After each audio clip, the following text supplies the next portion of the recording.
ಸಾಕ್ಷಿ ಖುಷಿನಾ ಅಪ್ಪನ ಮನೆಗೆ ಹೋಗ್ತಿರೋದು? ಯಾಕೆ ಡಲ್ ಆಗಿದೆಯಾ? ಏನಾದ್ರು ಮಾತಾಡು ಸಾಕ್ಷಿ. ಹೇ ಏನಾಯ್ತು? ಓ ಇನ್ ಯಾವತ್ತೂ ಆ ಮನೆ ಕಡೆ ತಿರುಗು ನೋಡಲ್ಲ ಅಂತ ಮಾತು ಕೊಡು ಅಂತ ಕೇಳಿದಕ್ಕೆ ಬೇಜಾರಾಯ್ತಾ? ಏ ಸುಮ್ಮನೆ ಹಾಗಂದೆ ಅಷ್ಟೇ. ನಾನು ನನಗೆ ನಿಮ್ ತಂದೆ ಬಗ್ಗೆ ಸಂಪೂರ್ಣ ನಂಬಿಕೆ ಇದೆ. ಅದು ನೀನು ಕೋಪ ಮಾಡ್ಕೊಂಡ್ರೆ ಹೇಗ್ ಕಾಣಿಸ್ತೀಯ ನೋಡೋಣ ಅನಿಸ್ತು, ಅದಕ್ಕೆ ಹಾಗಂದೆ ಅಷ್ಟೇ. ನಿಜ ಹೇಳ್ತಿದ್ದೀರಾ? ಸಾಕ್ಷಿ ಖಂಡಿತ, ಅದಕ್ಕೆ ನಾನು ಹಾಗಂದಿದ್ದು. ಹೋಗಿ ರಂಜಿತ್, ನಿಮ್ ಮಾತ್ ಕೇಳಿ ನಾನು ಎಷ್ಟು ಹೆದರ್ಕೊಂಡ್ಬಿಟ್ಟಿದ್ದೆ ಗೊತ್ತಾ? ಸಾಕ್ಷಿ ನೀನು ನನ್ನ ಮೇಲೆ, ನನ್ನ ಪ್ರೀತಿ ಮೇಲೆ ನಂಬಿಕೆ ಇಟ್ಟು ನಿಮ್ ಮನೆಯವ್ರನ್ನೆಲ್ಲ ದೂರ ಮಾಡ್ಕೊಂಡು ನನ್ನ ಕೈ ಹಿಡ್ದಿದ್ಯಾ. ನಿನ್ ಮನ್ಸಿಗೆ ನೋವು ಕೊಡಕ್ಕೆ ನನ್ಗೆ ಇಷ್ಟ ಇಲ್ಲ ಸಾಕ್ಷಿ. ಅದಕ್ಕೆ ನೀನು ನಿಮ್ ತಾಯಿ ಹತ್ರ ಹೇಳಿ ಸುಳ್ಳನ್ನ ಮೇಂಟೈನ್ ಮಾಡ್ಬೇಕು ಅಂತಾನೆ ನನ್ನ ಫ್ರೆಂಡ್ ಹತ್ರ ಈ ಕಾರ್ ಇಸ್ಕೊಂಡ್ ಬಂದಿರೋದು. ಅದೇ ಅನ್ಕೊಂಡೆ, ಈ ಕಾರ್ ಯಾರ್ದು, ಇದನ್ ಯಾಕೆ ತಂದ್ರು ಅಂತ. ನೀನು ನಿಮ್ ತಾಯಿ ಹತ್ರ ಹೇಳ್ತಿದ್ಯಲ್ಲ, ನಾವು ಫ್ಲಾಟ್ ಅಲ್ಲಿ ಇದೀವಿ ಅದು ಇದು ಅಂತ.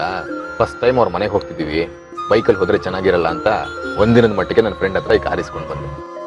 ಒಳ್ಳೆ ಕೆಲ್ಸ ಮಾಡಿದ್ರಿ. ನಾವ್ ಬೈಕ್ ನಲ್ಲಿ ಹೋಗಿದ್ರೆ ಅಪ್ಪ ಅಮ್ಮಂಗೆ ಡೌಟ್ ಬರ್ತಾ ಇತ್ತು. ಹೊರಡೋಣವಾ?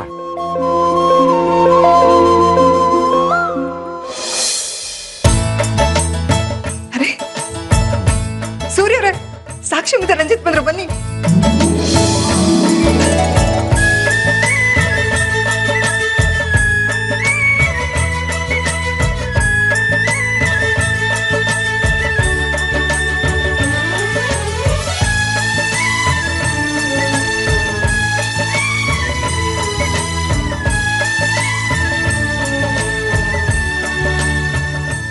ಹೇಗಿದೆಯಾ ಸಾಕ್ಷಿ?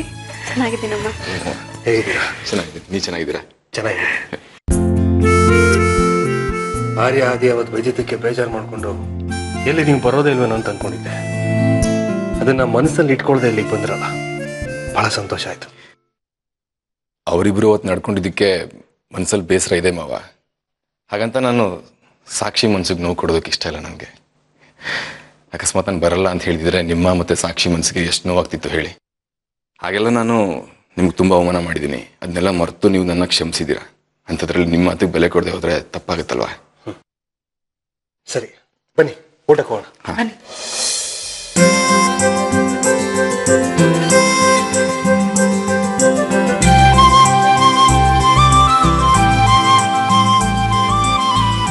ಬಡಿಸ್ಲಾ? ಪರವಾಗಿಲ್ಲಮ್ಮ, ನಾವೇ ಬಡಿಸ್ಕೊಳ್ತೀವಿ.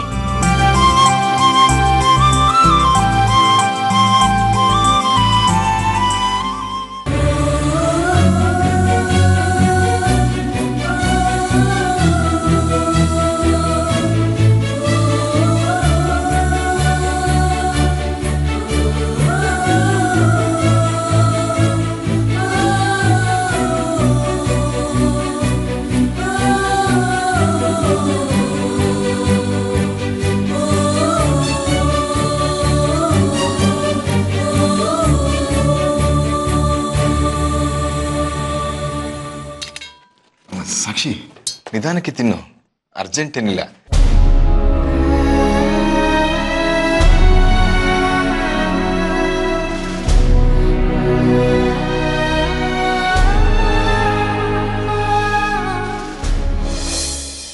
ನೋಡು ಸಾಕ್ಷಿ, ಹೇಗಿದೆ ಇದು? ಹಾ ಚೆನ್ನಾಗಿದೆ. ಸಾಕ್ಷಿಗಂತೂ ತುಂಬಾ ಇಷ್ಟ ಆಯ್ತು. ಮತ್ತೆ ಮುಂದೆ ಏನ್ ಮಾಡ್ಬೇಕು? ನಮ್ ಜೀವನಕ್ಕೇನು ತೊಂದರೆ ಇಲ್ಲ ಅಮ್ಮ. ರಂಜಿತ್ ಹತ್ರ ತುಂಬಾ ಸೇವಿಂಗ್ಸ್ ಇದೆ. ಅವ್ರು ನನ್ನನ್ನ ತುಂಬಾ ಚೆನ್ನಾಗಿ ನೋಡ್ಕೊಳ್ತಾರೆ. ರಂಜಿತ್ ನಾವು ಅನ್ಕೊಂಡಿರೋಷ್ಟು ಕೆಟ್ಟ ಮನುಷ್ಯ ಅಲ್ಲ. Is a gentleman.